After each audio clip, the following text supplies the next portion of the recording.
Thank you, Mr. President.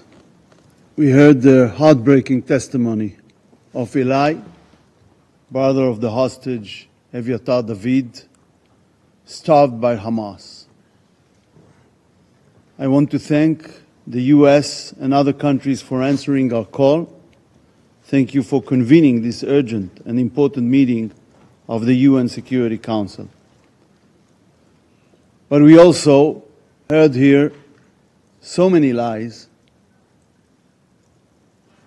I cannot refer to them all, but it was really funny to hear Russian Federation representative after 3 years and a half of a brutal invasion and brutal war in Ukraine and bombardments on civilian population in Kiev and other places speaking here the way he spoke. I also heard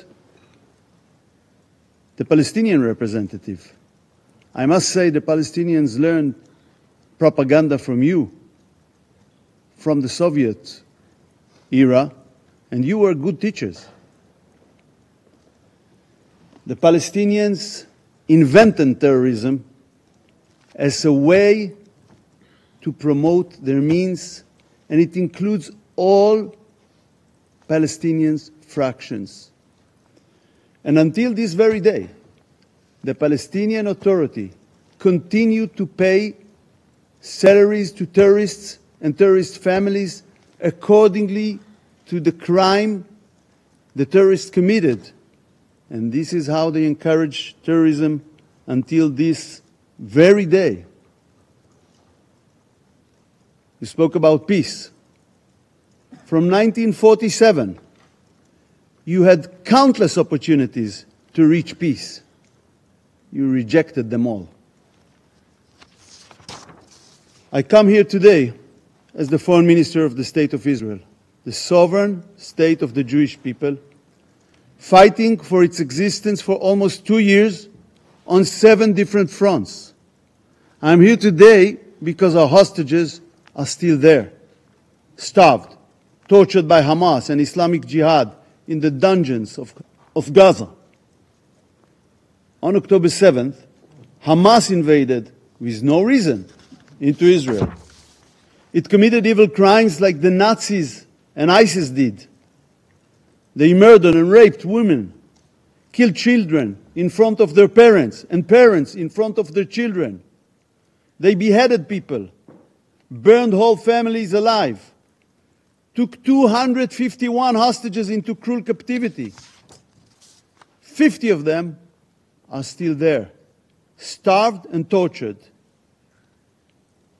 I want to read from the Dina Project report. This report describes Hamas' sickening sexual crimes and atrocities committed on October 7th.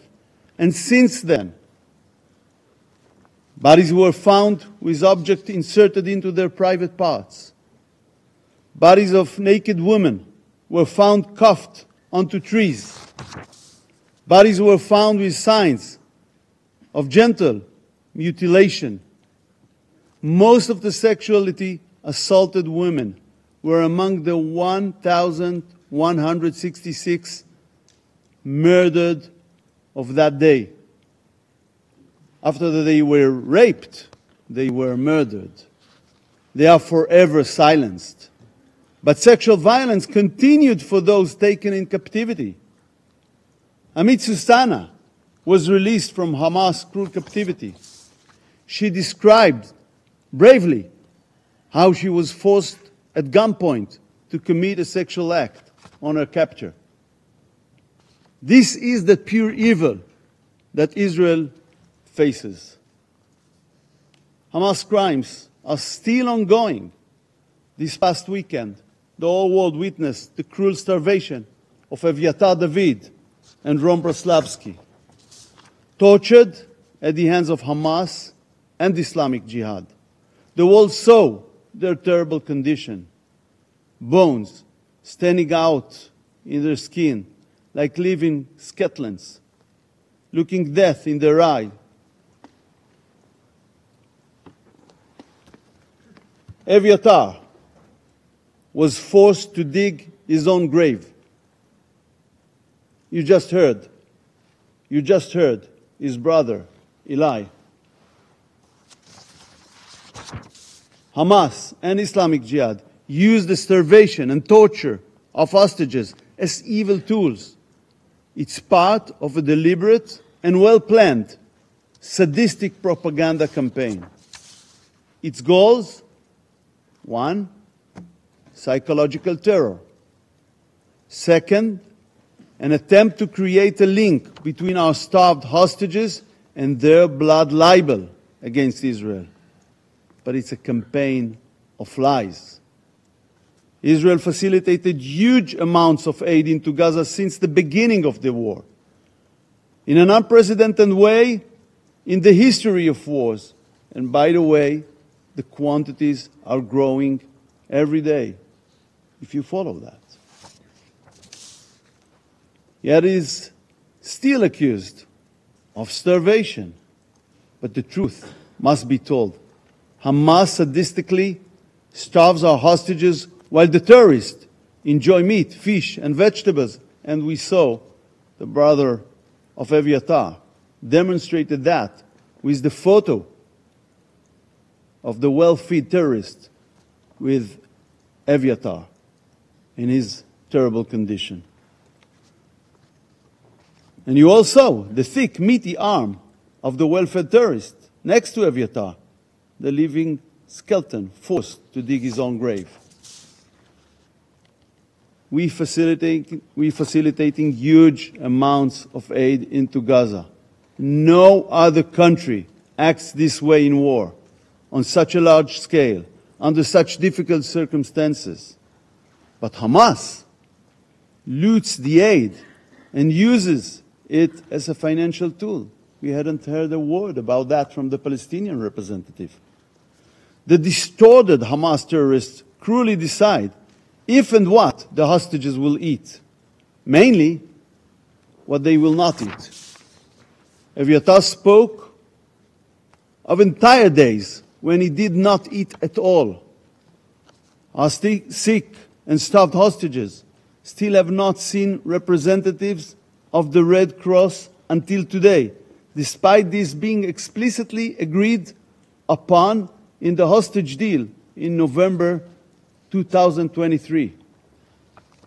The medicine they desperately need to survive has not reached them. While the terrorists, the murderers being held in Israeli prisons, receive medical care and nutrition, Hamas and Islamic Jihad torture our hostages. Terror states and organizations kidnapping civilians is not just our problem. But Hamas did it on a huge scale on October 7th. These terror states and organizations do so in order to ensure their own survival and interests. Terrorists inhumanely kidnap innocent civilians as tools to achieve their goals. In the case of Hamas, they try to force upon us their conditions remaining in power in Gaza. And don't illude yourself. They don't care that someone else will take responsibility on civilian issues, taking care of the ruins they left behind in Gaza. They want to stay the strongest military force to continue their war against Israel and its civilians. This dangerous phenomenon could happen tomorrow anywhere in the world. The world must put an end to the kidnapping of civilians. The international community must take it not worthwhile for the terrorists. Today it's Israel, tomorrow it's you. The world has been turned upside down. While Hamas runs its propaganda machine, a huge part of the international media is both ignoring the truth and buying its lies. I read the New York Times the day after Hamas released the distorted video of Eviatar David. I looked, but could not find Eviatar on the front page. And then I couldn't find his picture in all of the paper. I call on the international media. Put Eviatar and Rome front and center Is this not newsworthy? We are witnessing an upside-down world. We are witnessing the twisted anti-Israeli agenda of so much of the global media. They shift the responsibility from the kidnappers and rapists to the attacked country. They shift the blame from terrorists to the victims. Instead of standing by Israel, we are blaming the victims of an attack from 7 different fronts.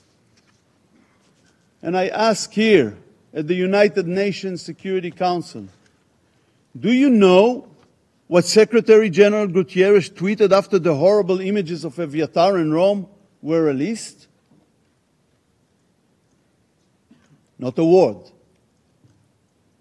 Deafening silence. Yet we all see his endless and obsessive tweets against Israel, time and again.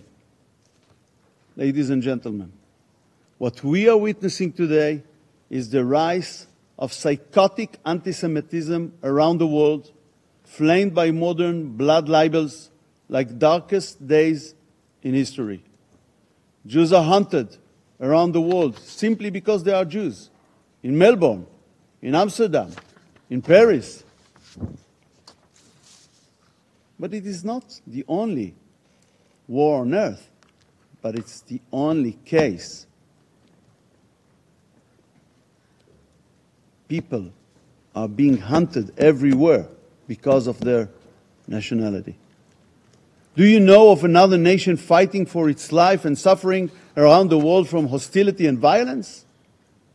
We are living in an upside-down world, a world in which Israel is put on a bench of the accused while it fights for its survival. There is a name for it. It's called anti-Semitism. 80 years after the end of the Holocaust, anti-Semitism is having its golden age once again. There are countries that acted, even in this building, to pressure Israel instead of Hamas during sensitive days in the negotiations. They directly contributed to the assassination of the chances to reach a hostage deal and ceasefire. They prolonged this war. This is what they did. So now let us ask the simplest questions. Who initiated the war on October 7th? Who is responsible for its continuation, for the endless suffering? There is only one clear answer: Hamas. Hamas invaded Israel and committed the October 7 atrocities. Hamas still refuses to release the starving hostages from its dungeons. Hamas still refuses to lay down its arms. The call on Hamas to release our hostages must be front and center on the world stage. It must not stop until they are all come home. Mr. President, we call for the immediate and unconditional release of our hostages. We call on the UN Security Council to finally condemn Hamas for its evil crimes, to hold it responsible, and to demand the immediate release of all our hostages. Thank you.